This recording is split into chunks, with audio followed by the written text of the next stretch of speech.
Hello friends, Sindhu Bhairavi serial next ஒரு நேரம் review பார்க்கலாமாங்க. இங்க ஸ்னேகாவுமே அன்னபூர்ணி வீட்டுக்குமே வந்திருக்காங்க. அங்க மகா வந்து துணி துவைக்கிறையுமே பாக்குறாங்க. பார்த்துட்டு ரொம்பவே அதிர்ச்சியாகவும் மகா கிட்ட போயிட்டு, அது ஆன்டி என்ன ஆன்டி இங்க துணி எல்லாம் துவைச்சிட்டு இருக்கீங்க, நீங்களாம் இந்த வேலை செய்யலாமா அப்படின்னு சொல்லிட்டு கேட்கவும், உடனே மகாவும் தப்பு பண்ணா தண்டனை அனுபவிச்சே தான் ஆகணும். இங்க சிந்துவை இந்த வீட்டை விட்டு வெளியே தொடுத்ததுக்காக நான் ஒரு விஷயத்த பண்ணேன். அந்த விஷயத்துல நானே மாட்டிக்கிட்டு என்னையுமே வெளியே ஒதுக்கி வச்சுட்டா அந்த அன்னபூர்ணி. அந்த அன்னபூர்ணிக்கு நான் ஏதாவது ஒன்று பண்ணியே ஆகணும். அதுவும் இல்லாமல் அன்னபூர்ணி இத்தனை வருஷமா என் கூட பழகிட்டு இருந்து நான் ஒரு சின்ன தப்பு பண்ணேன் அப்படின்னு சொல்லிட்டு தெரிஞ்சு என்னை அந்த வீட்டை விட்டையே ஒதுக்கி வச்சுட்டா அப்படின்னு சொல்லிட்டு அங்கே மகா சொல்லவும், இதை கேட்ட அங்கே ஸ்னேகாவும், ஆண்டி என்ன ஆண்டி சொல்லிட்டு இருக்கீங்க, நீங்கள் என்ன இங்கெல்லாம் துணியெல்லாம் துவைக்காதீங்க, நீங்கள் என்னுடைய வீட்டுக்கு வாங்க, மகாராணி மாதிரி நான் பார்த்துக்கிறேன். அதுவும் இல்லாமல் இங்கே சிவாவை மட்டும் எனக்கு கல்யாணம் பண்ணி வைங்க, எனக்கு அது போதும், உங்களுக்கு என்ன வேணுமோ அதை நான் பண்ணுறேன் அப்படின்னு சொல்லிட்டு ஸ்னேகாவுமே சொல்கிறாங்க. உடனே இங்கே மகாவும் ஸ்னேகா, எனக்குமே உனக்கு வந்து சிவாவை கட்டி வைக்கிறதுல எனக்குமே சம்மதம் தான். அதுவும் இல்லாமல் எனக்கும் அது ஆசையாக தான் இருக்குது. ஆனால் அன்னபூர்ணி வந்து சுவாதிக்கும் இங்கே சிவாக்கும் நிச்சயதார்த்தம் பண்ணிட்டாங்க. அதுவும் இல்லாமல் சிந்துவை வந்து இந்த வீட்டை விட்டு கூடிய சீக்கிரம் துரத்தணும்னு சொல்லிட்டு சொல்லிக்கிட்டு இருக்காங்க. இந்த மாதிரி ஒரு சுச்சுவேஷனில் இங்கே சிவாவுமே அங்கே அன்னபூர்ணி என்ன சொல்கிறாங்களோ அதை தான் கேட்டுட்டு இருப்பான். ஆனால் இங்கே சிந்துவை இந்த வீட்லேயே நம்ம வைக்கக்கூடாது, சிந்து இங்கேருந்து இருந்தானா ரொம்பவே டேஞ்சராக இருக்கும். அதுவும் இல்லாமல் சிந்து வந்து சிவா கிட்ட ஏதாவது ஒன்று சொல்லியுமே இங்க சிவா மனசை மாத்துறதுக்கு ரொம்பவே வாய்ப்பு இருக்கு.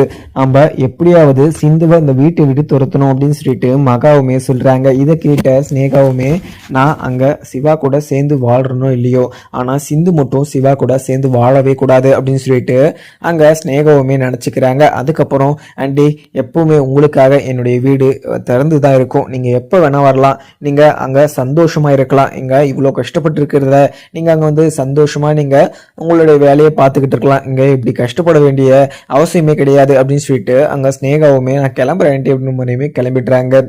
ஒரு சைடு ஆறுமுகத்தை மீட் பண்ணி பேசியிருப்பாங்க இங்க பைரவியவங்க அப்பாவுமே.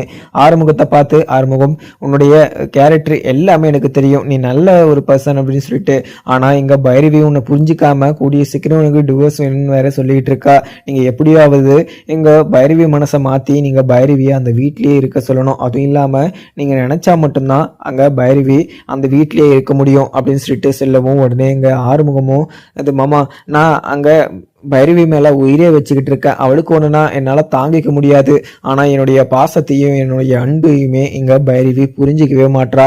அதுவும் இல்லாம பைரவி கிட்ட நான் எவ்வளவோ சொல்லி பார்த்தேன், என்ன அவ எந்த ஒரு பேச்சையுமே நம்பாம என்ன சந்தேக புத்தியாவே இருக்கா.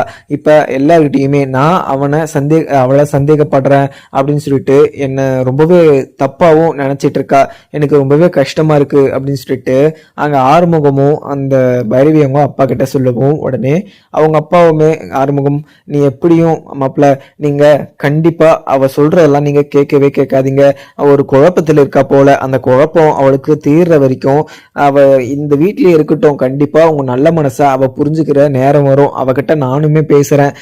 நீங்க பைரவி சந்தேகப்படுறதா அவங்க பைரவி என்கிட்ட சொன்னா, இதை கேட்டதுமே எனக்கு ரொம்பவே ஆச்சரியமாவும் ஆயிடுச்சு அப்படின்னு சொல்லிட்டு சொல்லுவோம்.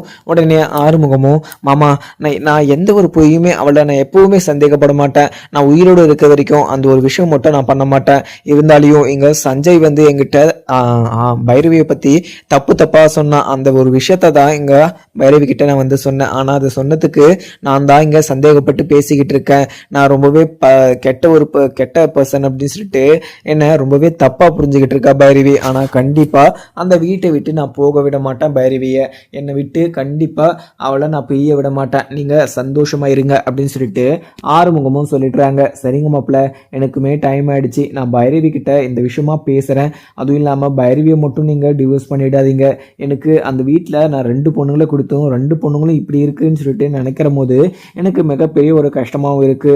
ஆனா இப்ப சிந்துவோட வாழ்க்கை இப்படி ஆயிடுச்சுன்னு சொல்லிட்டு ஒரு வருத்தமா இருந்தாலையும் இப்போ பைரவியுமே உங்ககிட்ட டிவோர்ஸ் வேற கேட்டுக்கிட்டு இருக்கா, எனக்கு என்னதான் பண்றதுன்னு சொல்லிட்டு தெரியல. ஆமா, நீங்க கல்யாணம் பண்ணும் போது அந்த ஒரு சுச்சுவேஷன்ல நீங்க எதுக்காக எங்க பைரவி கழுத்துல தாலி கட்டினீங்கன்னு சொல்லிட்டு எனக்கு நல்லாவே தெரியும். ஆனா இது பைரவி புரிஞ்சுக்காம தான் பேசிக்கிட்டு இருக்கா, கண்டிப்பா அவ ஒரு நாள் உங்களை புரிஞ்சுப்பா அப்படின்னு சொல்லிட்டு அங்கிருந்து கிளம்பிடுறாங்க. ஒரு சைடு என்னன்னா இங்க சுவாதிக்குமே கால் அடிபட்டு காலுக்கு வந்து பிசியோதெரப்பி பண்ணணும் அப்படின்ற மாதிரியுமே சொல்லியிருக்காங்க டாக்டருமே. அந்த விஷயத்த வந்து அன்னபூர்ணி கிட்ட சொல்லிட்டுறாங்க. அன்னபூர்ணியுமே சிவாவை கூப்பிட்டு, சிவா இங்க சுவாதிக்கு வந்து கால் அடிபட்டதுனால பிசியோதெரப்பி பண்ணணும் அப்படின்ற மாதிரியுமே சொல்லியிருக்காங்க. நீ அவளுக்கு கொஞ்சம் பிசியோதெரப்பி பண்ணி விடுப்பா, அப்பதான் கொஞ்சம் அவளுக்கு நல்லா இருக்கும் அப்படின்னு சொல்லிட்டு சிவா கிட்ட சொல்லிட்டுறாங்க. மார்னிங் வந்து ஒன் டைம் பண்ணிட்டுறாங்க. அந்த விஷயத்த வந்து இங்க சிந்துவுமே பார்த்துடுறா. சிந்து பார்த்த உடனே பயங்கர கோபமாகவும் சைகை பண்ணி இங்க சிவாவுமே கூட்டுடுப்பாங்க. ஆனால் சிவாவுக்கு எதுவுமே கேட்காம ஏதோ ஒரு பூச்சி பேரையுமே சொல்லியிருப்பாங்க. அதுக்கப்புறம் இங்கே சிவா கிட்ட வந்து சிந்துவுமே, டாக்டர் என்ன டாக்டர் பண்ணிக்கிட்டு இருக்க, அந்த சுவாதி போக்கு நாத்துக்கு நீ அந்த காலெல்லாம் நீவி விட்டுட்டு இருக்க, அது மாதிரிலாம் பண்ணாத டாக்டர், எனக்கு ரொம்பவே கஷ்டமாக இருக்குது. நீ வந்து அவளை தப்பான எண்ணத்தில் பார்க்கல, ஆனால் அவள் உன்னை தப்பான எண்ணத்தில் பார்த்துக்கிட்டு இருக்கா டாக்டர், அவகிட்ட நீ கொஞ்சம் ஒதுங்கியே இரு அப்படின்னு சொல்லிட்டு எங்கள் சிவா கிட்ட சொல்லுவோம். உடனே சிவாவும், சிந்து நான் என்ன பண்ண முடியும், அன்னபூர்ணி பெரியம்மா எங்கள் சுவாதிக்கு வந்து காலுக்கு வந்து ஃபிசியோதெரப்பி பண்ணணும் அப்படின்னு சொல்லிட்டு சொன்னாங்க. அதனால தான் நான் அவளுக்கு பண்ணிவிட்டேன். அதுவும் இல்லாமல் அவளுக்கு இப்படி ஆனதுக்கு காரணம் நீ தானே, நீ உன்னால தானே அவள் இப்போ கால் நடக்க முடியாமல் இருக்கா, ஃபிசியோதெரப்பி வரையும் போயிருக்கு. அதனால தான் சரி நான் அவளுக்கு வலிக்குது அப்படின்னு சொல்லிட்டு சொன்னதுனால மட்டும்தான் அவளுக்கு நான் ஹெல்ப் பண்ணேன் அப்படின்னு சொல்லிட்டு இவங்க சிவாவுமே சொல்லிடுறாங்க. அது மட்டும் இல்லை சிந்து, நான் வந்து எப்போவுமே உன்னை தான் என் மனசில் நினச்சிட்டு இருப்பேன். அதுவும் இல்லாமல் என் மனசில் உன்னை தவிர வேறு யாருக்குமே இடம் கொடுக்க மாட்டேன் அப்படின்னு சொல்லிட்டு எங்கள் சிவாவுமே சொல்லிடுறாங்க. இதை கேட்டதுமே அங்கே சிந்துவுமே, டாக்டர் எனக்கு இது போதும் டாக்டர், லவ் யூ டாக்டர் அப்படின்னு சொல்லிட்டு ரொம்பவே சந்தோஷத்தில் சொல்லிடுறாங்க. இதை கேட்டுட்டு சரி சிந்து நான் அங்கேருந்து கிளம்புறேன் அப்படின்னு சொல்லிட்டு அங்கேருந்து ஹாஸ்பிட்டலுக்குமே கிளம்பிடுறாங்க. ஈவினிங்குமே வராங்க. வந்து அங்கே உள்ளே போகவும் உடனே அங்கே அன்னபூர்ணியும் சுவாதியுமே உட்காந்து பேசிக்கிட்டு இருக்காங்க. என்ன அப்படின்னு சொல்லிட்டு பார்த்தீங்கன்னா கால் எப்படி இருக்குது அப்படின்ற மாதிரியுமே அன்னபூர்ணி கேட்கவும் உடனே சுவாதியுமே இல்லை இப்போ ஓரளவுக்கு நல்லா இருக்குது, ஏன்னா காத்தால வந்து சிவா வந்து எனக்கு ஃபிசியோதெரப்பி பண்ணது எனக்கு ஓரளவுக்கு நார்மலாக இருக்குது, இதுக்கு மேலே எனக்கு அந்தளவுக்கு பெயின் இல்லை அப்படின்னு சொல்லிட்டு சொல்லவும், இல்லை சுவாதி இன்னும் ஒரு டைம் வந்து ஃபிசியோதெரப்பி பண்ணால் மட்டும்தான் உனக்கு கொஞ்சம் ஓரளவுக்கு நல்லா இருக்கும் அப்படின்னு சொல்லிட்டு சொல்கிறாங்க அப்படின்ற மாதிரி கேட்கவும் உடனே சுவாதியுமே சரிங்க இது சரிங்க இங்கே சிவா வந்தார்னா ஈவினிங் ஒன் டைம் பண்ணி விடுறேன் அப்படின்னு சொல்லிட்டு அவரே வந்தார்னா எனக்கு இது ஃபிசியோதெரப்பி பண்ணி விடுவார் அப்படின்னு சொல்லிட்டு சுவாதியுமே சொல்லிட்டுறாங்க. அதே நேரம் இங்கே சிவாவுமே உள்ளே போகவும் உடனே இங்கே அன்னபூர்ணியுமே கூப்பிடுறாங்க. இது சிவா இங்கே வாப்பா அப்படின்னு சொல்லிட்டு கூப்பிடவும் உடனே சிவாவுமே போயிட்டு சொல்லுங்க பெரியம்மா அப்படின்னு சொல்லிட்டு கேட்குறாங்க. சிவா நீ சாப்பிட்டியாப்பா அப்படின்னு சொல்லிட்டு கேட்கவும் உடனே இல்லை பெரியம்மா எனக்கு மதியம் வயிறு சரியில்லை, அதனால எனக்கு பசிக்கலை அப்படின்னு சொல்லிட்டு சொல்லவும் உடனே சிவா எப்படிப்பா சிவா இப்போ மதியத்தில் சாப்பிட்லன்னா எப்படி, நீ வேலை செய்கிற ஒரு பர்சன், அதுவும் இல்லாமல் உனக்கு சாப்பிடாம இருந்தனா எதனா ஆகாதா, நீ முதல்ல உட்காரு நான் சாப்பாடு பரிமாறுறேன் அப்படின்னு சொல்லிட்டு அன்னபூர்ணியுமே சொல்லவும் உடனே சிவாவுமே இல்லை பெரியம்மா இல்லை எனக்கு டயர்டாக இருக்குது, நான் ஃப்ரெஷ்அப் ஆகிட்டு அதுக்கப்புறம் நான் வரேன் அப்படின்னு சொல்லிட்டு அங்கேருந்து சிவாவுமே கிளம்பிடுறாங்க. ஒரு டைம் இங்கே அன்னபூர்ணியுமே சிவா இன்னும் ஒன் டைம் வந்து இங்கே சுவாதிக்கு வந்து ஃபிசியோதெரப்பி பண்ணி விட்டுருன்னு சொல்லிட்டுறாங்க. சரி பெரியம்மா நான் ஃப்ரெஷ்அப் ஆகிட்டு நான் வரேன் கேளு அப்படின்னு சொல்லிட்டு சொல்லிட்டுறாங்க. அதுக்கப்புறம் எங்கள் சுவாதியுமே அத்தை எனக்கும் எங்கள் சிவாக்கும் கூடிய சீக்கிரம் கல்யாணம் நடக்கணும்னு நினைக்கிறேன், அதுவும் இல்லாமல் எனக்கு ரொம்பவே பயமாகவும் இருக்குது, அந்த இவங்க சிந்துக்கும் இங்கே சிவாக்கும் கோர்ட்டில் வந்து இயரிங்குமே வருது, ஆனால் சிவா வந்து சிந்துவை ரொம்பவே காதலிச்சுக்கிட்டு இருக்காரு போல், அந்த ஒரு இதில் அங்கே கோர்ட்டில் வந்து எனக்கும் அவளுக்கும் டிவோர்ஸ் வேணான்னு சொல்லிட்டு போகிறது அத்தை, எனக்கு இதை தான் ரொம்பவே பயமாகவும் இருக்குது, என் மனசில் நான் ஆசையை வளர்த்துக்கிட்டேன், என்னால் இங்கே சிவாவை மறக்க முடியாது, எனக்கு சிவாவை கூடிய சீக்கிரம் கல்யாணம் பண்ணி வைங்க அப்படின்னு சொல்லிட்டு சொல்லவும் உடனே எங்கள் அன்னபூர்ணியுமே இது சுவாதி நீ எதுக்குமே கவலைப்படாத, இன்னும் 2 monthsல வந்து கண்டிப்பாக இவங்க 2 பேருக்கும் இங்கே கோர்ட்டில் வந்து இறங்கியுமே வருது, அந்த ஒரு விஷயத்தில் வந்து கண்டிப்பாக கோர்ட்டில் எனக்கும் எங்கள் சிந்துக்கும் டிவோர்ஸ் கிடைச்சே ஆகணும் அப்படின்னு சொல்லிட்டு சிவா வாயாலேயே சொல்லுவான். என்னுடைய பேச்சை மீறி கண்டிப்பாக அவன் அங்கே மாற்றி சொல்ல மாட்டான் அப்படின்னு சொல்லிட்டு சொல்லுவோம். உடனே எங்கள் சுவாதியுமே இது சாரி எங்கள் அத்தை எங்கள் ஷோராக எங்கள் சிவா வந்து உங்களுடைய பேச்சை கேட்டு அங்கே நோ சொல்லுவாரா, ஏன்னா உங்களவே இப்போ சிந்துவை நினச்சிக்கிட்டு உங்களை இப்போல்லாம் எதிர்த்து பேசிக்கிட்டு இருக்காங்க, சிந்துக்காக அவர் வந்து சப்போர்ட் பண்ணிக்கிட்டு இருக்காங்க, இந்த மாதிரி ஒரு சுச்சுவேஷனில் அங்கே கோர்ட்டில் என்னதான் முடிவெடுப்பாருன்னு சொல்லிட்டு எனக்கு இப்போ வரைக்குமே பதட்டமாக தான் இருக்குது, அந்த ஒரு சந்தேகத்தில் தான் கேட்டேன், மற்றபடி நான் எந்த ஒரு இதுலையுமே கேட்கல அப்படின்ற மாதிரியுமே சொல்லவும் உடனே அன்னபூர்ணியுமே சுவாதி நான் ஒரு டைம் வாக்கு கொடுத்தேன்னா அந்த வாக்கை காப்பாற்றவும் நான் விட மாட்டேன், அதுவும் இல்லாமல் இங்கே கோர்ட்டில் வந்து ஹியரிங் வரும்போது அந்த கோர்ட்டு முன்னாடி சிவா வந்து எனக்கும் சிந்துக்கும் எந்த ஒரு உறவும் கிடையாது, அதுவும் இல்லாமல் எனக்கும் அவளுக்கும் டிவோர்ஸ் கொடுங்க, அதில் எனக்கு மனப்போகிற சம்மதம் அப்படின்னு சொல்லிட்டு சிவா வாயால் கண்டிப்பாக சொல்ல தான் போகிறான். அதை நீ கேட்க தான் போகிற. கண்டிப்பாக நீ சிவாவை தான் கல்யாணம் பண்ணிப்ப. நீயும் சிவாவும் முதல்ல கல்யாணம் பண்ணிட்டு இருந்தீங்கன்னா ரொம்பவே சந்தோஷமாக இருந்திருப்பாங்க. சிவா லைஃப்பில் எப்போ சிந்து வந்தாலோ அப்பத்திருந்து சிவாக்கோ சரி இந்த வீட்டில் இருக்கவங்க எல்லாருக்குமே மிகப்பெரிய ஒரு கஷ்டமாகவும் இருக்குது. அதுவும் இல்லாமல் அவளால் இங்கே ஆறுமுகத்துக்கும் பைரவிக்கும் நிறைய பிரச்சனை இருக்குது. அவள் வந்த இந்த வீட்டுக்குள்ளே வந்து பொய் சொல்லி இங்கே சிவாவை கல்யாணம் பண்ணிட்டு வந்து அவள் அங்கே சிவாவை கல்யாணம் பண்ணதுனால ஆறுமுகத்துக்கு இங்கே பைரவியை கட்டி வச்சதா ஆயிடுச்சு. அதுவும் இல்லாமல் இங்கே நான் சொன்னேன்னு சொல்லிட்டு இங்கே சிவாவுமே சிந்து கழுத்தில் தாலி கட்டினான். அதுவும் இல்லாமல் இங்கே ஆறுமுகம் வந்து நான் சொன்னேன்னு சொல்லிட்டு இங்கே பைரவி கழுத்தில் தாலி கட்டினான். ஆனால் பைரவி கொஞ்சம் கூட விருப்பம் இல்லாமல் இந்த வீட்டில் வந்து இத்தனை நாளாக அங்கே ஸ்டே பண்ணிட்டு இருக்கா. ஆனால் ஒரு கட்டத்தில் இப்போ அவளுமே கொஞ்சம் இங்கே சஞ்சயை நம்பிக்கிட்டு ஆறுமுகம் வந்து அவளுக்கு உண்மையாக இல்லை அப்படின்னு சொல்லிட்டு ஒரு காரணத்தை வச்சு இந்த வீட்டை விட்டு போகணும் அப்படின்னு மாதிரிலாம் சொல்லிக்கிட்டு இருக்கா. எனக்கு இதெல்லாம் கேட்குற போது எனக்கு ரொம்பவே வருத்தமாக தான் இருக்குது. அதுவும் இல்லாமல் எப்போ தான் இந்த ஒரு விஷயமெல்லாம் சரியாகும், அதுவும் இல்லாமல் ஆறுமுகத்தை பற்றி எப்போ தான் எங்கள் பைரவி புரிஞ்சுக்க போகிறான்னு சொல்லிட்டு எனக்கு தெரியல அப்படின்ற மாதிரியுமே சுவாதி கிட்ட சொல்லவும் சுவாத்தியுமே அத்தை நீங்கள் எதுக்குமே கவலைப்படாதீங்க, கண்டிப்பாக உங்களுடைய நல்ல மனசுக்கு எல்லாமே நல்லது தான் நடக்கும். அது இல்லாமல் பைரவி வந்து கண்டிப்பாக அந்த வீட்டை விட்டு போக மாட்டா. ஆறுமுகம் மாமாவை பற்றி அவள் கண்டிப்பாக புரிஞ்சுப்பா பைரவி. ஏன்னா பைரவி வந்து ஆறுமுகத்தை பற்றி கண்டிப்பாக இப்போ புரிஞ்சுக்கல. ஏன்னா ஓரளவுக்கு கூட புரிஞ்சிருந்தா எங்கள் ஆறுமுக மனசை வந்து நல்லபடியாக புரிஞ்சிருந்துருக்கலாம். ஆனால் இப்போ எதுவுமே புரிஞ்சுக்காம ஆறுமுகத்தை தப்பாகவே நினச்சி ஃபர்ஸ்ட்ல இருந்து தப்பாகவே நினச்சிக்கிட்டு எங்க பைரவி வந்து இந்த வீட்டுக்குள்ளே வந்துட்டா. அந்த ஒரு இதில் தான் அங்கே பைரவியுமே ஆறுமுகத்து மேலே இப்படி சந்தேகப்பட்டுக்கிட்டு இருக்கா. அது கடைசி வரைக்கும் கண்டிப்பாக நிலைக்காது.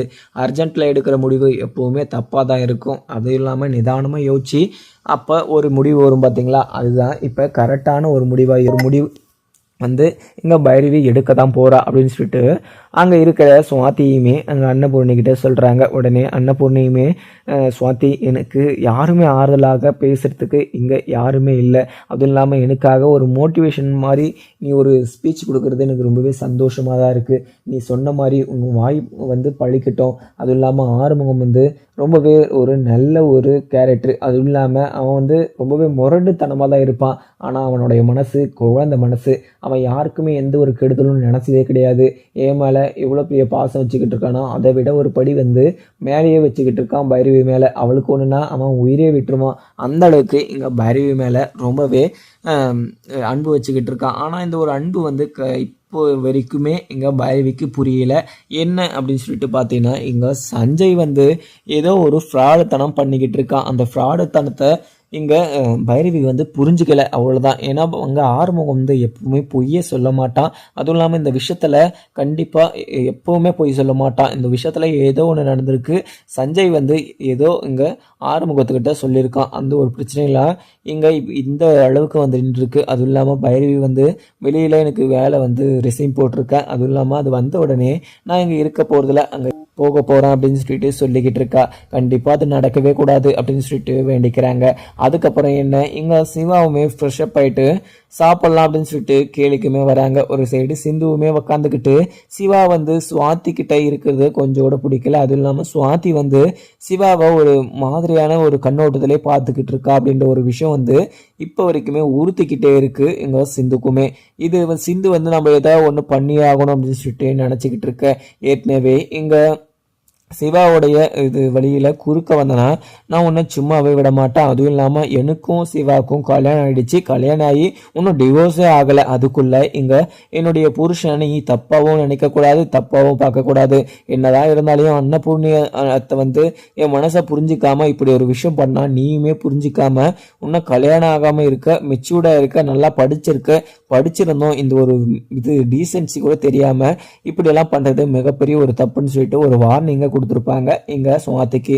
ஆனா சுவாதி வந்து சிவா மேல ஒரு உயிரை வச்சுக்கிட்டு இருக்காங்க. முன்னாடி வந்து இங்க முதல் டைம் வரும்போது சிவாவை கட்டிப்பேன் அப்படின்னு சொல்லிட்டு நினைச்சிருக்க கூட மாட்டாங்க.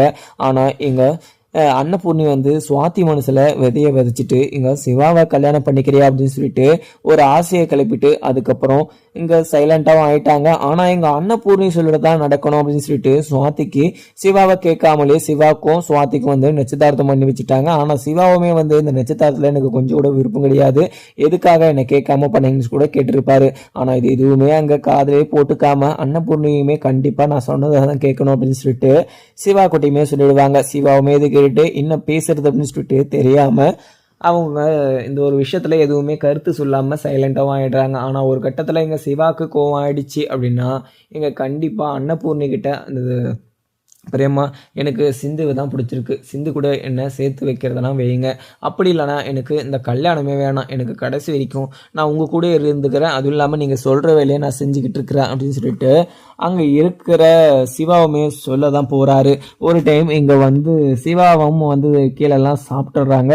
சிவா கிட்ட வந்து நின்றுக்கிட்டு சுவாத்தியுமே பரிமாறிக்கிட்டே இருக்காங்க. சிவா போதும் சாப்பிடு நல்லா சிவா, ஏன் போதும்னு சொல்கிற, எப்படி சிவா உடம்பு வந்து எப்படி மேனேஜ் ஆகும், மதியமே சாப்பிடல அப்படின்னு சொல்லிட்டு சொன்னேன், நல்லா சாப்பிடு சிவான்னு சொல்லிட்டு பக்கத்தில் உரசி நின்று சாப்பாடுமே பரிமாறிக்கிட்டு இருக்காங்க. ஒரு டைம் வெளியில இருந்து வந்த சிந்துவுமே தண்ணி கூட எடுத்துட்டு போயிட்டு இருக்காங்க. அந்த ஒரு இதில் வந்து இங்க சுவாதி வந்து பக்கத்தில் நின்றுக்கிட்டு இருக்கிறத பார்த்ததும் இங்க சிந்துக்கு வந்து ரொம்பவே கஷ்டமாகவும் இருக்குது, ரொம்பவே பொறாமையாகவும் இருக்குது. அப்புறம் இங்கே சுவாத்தியை வந்து கூட்டுக்கிட்டு ரூமுக்குமே போகிறாங்க. என்னென்னா இப்போ காத்தால ஒன் டைம் வந்து ஃபிசியோதெரப்பி பண்ணாங்க, இப்போவுமே ஒன் டைம் பண்ணால் சரியாயிடும் அப்படின்ற மாதிரியுமே மார்னிங்கே சொல்லிட்டு போயிருப்பாங்க. எங்கள் சிவாவுமே மறுபடியும் இப்போ ஃபிசியோதெரப்பி பண்ணணும் அப்படின்னு சொல்லிட்டு இங்கே சுவாந்தியுமே கூட்டிகிட்டு ரூமுக்குமே போயிட்டுருக்கவும் உடனே இதை பார்த்தா சிந்துவும் ரொம்பவே கோபமாகவும் அங்கே சுவாதி ரூமுக்கே போயிடுறாங்க. இங்கே சுவாதி ரூமுக்கு போனதுமே சிவாவுமே கை வாஷ் பண்ணிட்டு வந்துடுறேன் அப்படின்னு சொல்லிட்டு பாத்ரூமில் போகவும் உடனே இங்கே சிவா சுவாதி ரூமில் சிந்துவுமே உள்ளே போயிடுறாங்க. சிந்துவை பார்த்ததும் இங்கே சுவாத்தியுமே சிந்து இங்கே என்ன பண்ணுற, இங்கே எதுக்காக வந்த அப்படின்னு சொல்லிட்டு கேட்கவும் உடனே சிந்துவுமே நான் இங்கே வந்தால் உனக்கு என்ன வந்துச்சான், இந்த வீட்டில் வரத்துக்கான எல்லா உரிமையும் இருக்குது, அதுவும் இல்லாமல் டாக்டர் வந்து என்னுடைய புருஷனுக்கு இந்த வீட்டில் என்ன உரிமை இருக்கோ அதே அளவுக்கு எனக்குமே உரிமை இருக்குது அப்படின்னு சொல்லிட்டு அங்கே சிந்துவுமே சொல்லிடுறாங்க. உடனே எங்கள் சிவாத்தியுமே இதை பார்த்துட்டு சிந்து எனக்கு வந்து ஃபிசியோதெரப்பி பண்ணுறதுக்காக சிவா வந்திருக்காரு, எதுக்காக அங்கே சிவாவை டிஸ்டர்ப் பண்ணலான்னு சொல்லிட்டு வந்திருக்க, ஒழுங்கு மரியாதையாக நீ வெளியே போ, எல்லாமே இங்கே டாக்டர் இந்த சிவா பார்த்துப்பாரு அப்படின்னு சொல்லிட்டு அங்கே சுவாத்தியுமே சொல்லவும் ஒரு கட்டத்தில் இதை கேட்டதுமே அங்கே சிந்துக்கு வந்து ரொம்பவே கோவம் வந்துடுது, கோவத்தை அடக்கி வச்சுக்கிட்டு இருக்காங்க.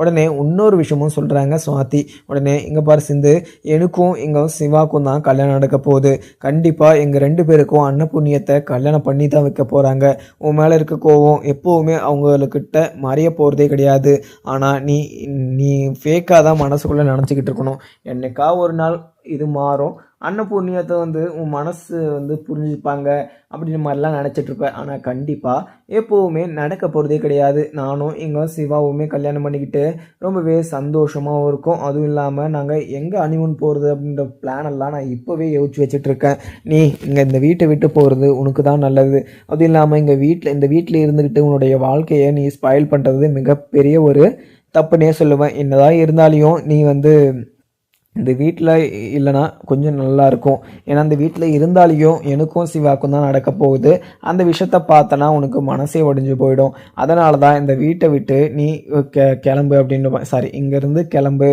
அப்படின்னு மாதிரியுமே சொன்னேன் அப்படின்னு மாதிரியும் சொல்லிட்டுறாங்க அங்கே சுவாத்தியுமே. உடனே இதை கேட்ட அங்கே சிந்துவுமே சிவாத்தி நீ என்கிட்ட இப்படிலாம் பேசிக்கிட்டு இருக்காத, எனக்கு கொலை வெறி வருது, உன்னை கொல்லாமல் விட மாட்டேன் அப்படின்னு சொல்லிட்டு சொல்லவும் உடனே சுவாத்தியுமே என்ன சிந்து என்ன என்ன என்ன என்ன என்ன கொல்றியா அப்படின்னு சொல்லிட்டு கிட்ட போய் நிற்கவும் உடனே பக்கத்தில் வந்து ஒரு சூரியமே கிடைக்கிது. உடனே இங்கே சுவாத்தி வயிற்றுலேயே பார்த்தீங்கன்னா கத்தியை சும்மா இப்படி பைக் கிளப்பலாம் அப்படின்னு சொல்லிட்டு கத்தி எடுத்துகிட்டு போகவும் ஆனால் சுவாத்தி வயிற்றுலேயே பட்டுடுது, வயிற்றுலேயே பார்த்தீங்கன்னா கத்தியில் குத்தி விடுறாங்க எங்கள் சிந்துவுமே. அதுக்கப்புறம் இதை வந்து பாத்ரூம் வந்து வெளியே வந்த சிவாவுமே பார்த்துட்றாங்க. சிவா பார்த்ததும் பயங்கர அதிர்ச்சி. உடனே இந்த சுவாத்தி என்னாச்சு சுவாத்தி அப்படின்னு சொல்லிட்டு அங்கே சுவாத்தியை பிடிச்சிக்கிட்டு கேட்கவும் உடனே சிந்து தான் என்ன குச்சிட்டு சொல்லவும் சிந்து வந்து வெளியே நின்றுக்கிட்டு இருக்காங்க. சிந்து என்ன பண்ணிட்டு இருக்க, என்னதான் விஷயத்த அவள் பண்ணியிருந்தாலையும் நீ அவளை இப்படியெல்லாம் பண்ணலாமா, அவளுக்கு ஏதாவது ஒன்று ஆகிட்டு இருந்துச்சுன்னா நீ என்ன பண்ணியிருப்ப அப்படின்னு சொல்லிட்டு ரொம்பவே கோபமாகவும் அங்கே சிவாவுமே கேட்குறாங்க. உடனே இங்கே சிந்துவும் டாக்டரை என்கிட்ட ரொம்பவே ஓவராகவும் பேசிக்கிட்டு இருக்கா, நான் அவகிட்ட நீங்கள் உங்களை 2 பேருக்கும் கல்யாணம் ஆகுதா அப்படி இப்படின்னு சொல்லிட்டு எந்த ஒரு விஷயமும் கேட்கல. ஆனால் அவளே என்கிட்ட சொல்லி என்னை ரொம்பவே கோவப்படுத்திக்கிட்டு இருக்கா. நான் அவளை சும்மாவே விட மாட்டேன். அதுவும் இல்லாமல் அவளை காப்பாற்றிடலாம். ஆனால் என்ன ஒன்று, இப்போ காலால் நடக்க முடியாமல் இருந்துச்சு ஒரு வாரம். இப்போ வயிற்றுல குத்தி இருக்கிறதுனால ஒரு வாரம் படுத்துக்கிட்டு இருப்பா. அவ்வளோதான். டாக்டரே, நான் உனக்காக என்ன வேணால் பண்ணுவேன். அதுவும் இல்லாமல் உனக்காக கொலை பண்ணிவிட்டு ஜெயிலுக்கு போகிறது கூட தயங்க மாட்டேன். அது மட்டும் எல்லார்கிட்டையுமே சொல்லி வச்சிரு. எனக்கு அந்த அளவுக்கு கோவமாக இருக்குது டாக்டரு. உன்னை நினச்சி எனக்கு ரொம்பவே தலை வலிக்குது டாக்டர். அதுவும் இல்லாமல் உன்னை நினச்சி டெய்லியுமே உருகிக்கிட்டு இருக்கேன். ஆனால் இப்போ இடையில வந்த எல்லாருமே என்னுடைய வாழ்க்கையை கெடுக்கணும், என்னுடைய வாழ்க்கையை நாசம் பண்ணணும், நான் சந்தோஷமாக இருக்கக்கூடாதுன்னு சொல்லிட்டு எல்லாருமே நினச்சிக்கிட்டு இருக்காங்க டாக்டர். இது கொஞ்சம் கூட நியாயமே கிடையாது. அதுவும் இல்லாமல் அன்னபூர்ணியத்து மேலே நான் எவ்வளோ பெரிய மரியாதை வச்சுக்கிட்டு இருக்கேன். ஆனால் அன்னபூர்ணியத்தை என்னை ஒரு ஆளாக கூட மதிக்காமல் என்கிட்ட பேச மாட்டுறாங்க. அதுவும் இல்லாமல் எனக்கு எதிராக நிறைய பண்ணுறாங்க. இதெல்லாம் பார்க்குற போது எனக்கு ரொம்பவே கஷ்டமாக இருக்குது. ஆனால் டாக்டர், அவங்க இதெல்லாம் பண்ணுறாங்கன்னா அவங்களுக்கு இடம் கொடுத்ததே நீ தான் டாக்டர். இந்த வழியிலே அவங்களெல்லாம் வரவிடக்கூடாது. அதுவும் இல்லாமல் நான் உன் கூட சேர்ந்து வாழணும், நான் உன் கூட மட்டும்தான் இருக்கணும். அதுவும் இல்லாமல் என்னை மீறி உன்னை யாருன்னா கல்யாணம் பண்ணிக்கிட்டாலோ இல்லை நீ என்னை விட்டுட்டு போயிட்டாலோ என்னால் தாங்கிக்க முடியாது. உடனே உங்கள் வீட்டுக்கு உன்னை போட்டு தள்ளிட்டு தான் அடுத்தது நான் சாகனை தவிர நான் உன்னை சும்மா விட்டுட்டு போக மாட்டேன். உன் மேலே நான் உயிரே வச்சுக்கிட்டு இருக்கேன். என்னை மட்டும் நீ விட்டுட்டு போயிடாத அப்படின்னு சொல்லிட்டு அங்கே சிவா கிட்ட சிந்துவுமே சொல்லிடுறாங்க. உடனே சிவாவுமே கேட்டுட்டு, இது சிந்து, என்ன இருந்தாலும் நீ பண்ணது மிகப்பெரிய ஒரு தப்பு. அங்கே சுவாதி என்ன தப்பு பண்ணியிருந்தாலையும் அதை நீ எங்கிட்ட சொல்ல வேண்டியது தானே.